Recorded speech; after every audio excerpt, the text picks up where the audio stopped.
Hello everyone, नमस्ते। स्वागत छ हजुरहरूलाई मेरो युट्युब च्यानलमा। आज चाहिँ म हजुरहरूमा हामी सबैलाई एकदमै मनपर्ने लोकल स्टाइलको चनावाला चाउमिन बनाएर देखाउँदैछु। जतिसुकै महँगो रेस्टुरेन्टमा गएर चाउमिन खाए पनि अन्तिममा हामीलाई मनपर्ने भनेको यही लोकल स्टाइलको चाउमिन नै हो। त्यसैले म आज घरमा नै सजिलोसँग चनावाला चाउमिन बनाएर देखाउँदैछु। आशा छ हजुरहरूलाई मेरो रेसिपी अवश्य मनपर्ने छ।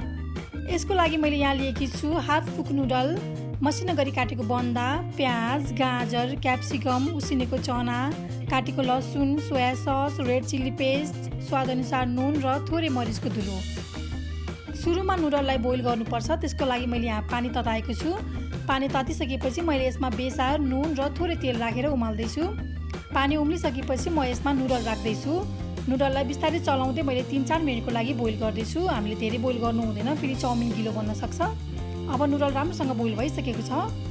म यसलाई छान्ने भाँडामा राख्दैछु। अब यसलाई चिसो पानीले मजाले पखाल्दैछु म। त्यसपछि यसमा थोरै तेल राखेर चलाउँदैछु। यो चाहिँ टोटल्ली अप्सनल नै हो, तेल नराख्दा पनि केही फरक चाहिँ पर्दैन। त्यसपछि म एउटा प्यानमा थोरै तेल तताएर लसुन फ्राई गर्दैछु। लसुन हल्का रातो भएपछि म यसमा प्याज, गाजर, बन्दा, क्याप्सिकम र चना राखेर एकैछिन चलाउँदै पकाउनेछु। त्यसपछि म यसमा नुन र रेड चिल्ली पेस्ट राखेर एकैछिन चलाउँदै पकाउनेछु। त्यसपछि बोइल भएको नुडललाई राखेर एकैछिन चलाएँ।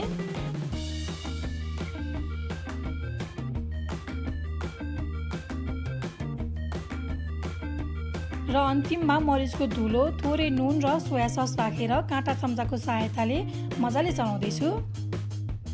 मैले यसलाई ठुलो ग्यासमा 30 सेकेन्ड जति चलाएँ होला। त्यसपछि हाम्रो चाउमिन चाहिँ रेडी हुन्छ।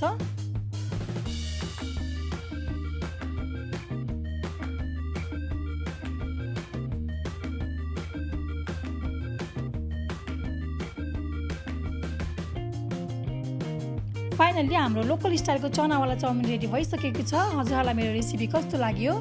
यदि मेरो भिडियो मन परेको छ भने मेरो भिडियोलाई लाइक, कमेन्ट, सेयर र मेरो च्यानललाई सब्सक्राइब गर्न नबिर्सिनु होला। Thank you for watching.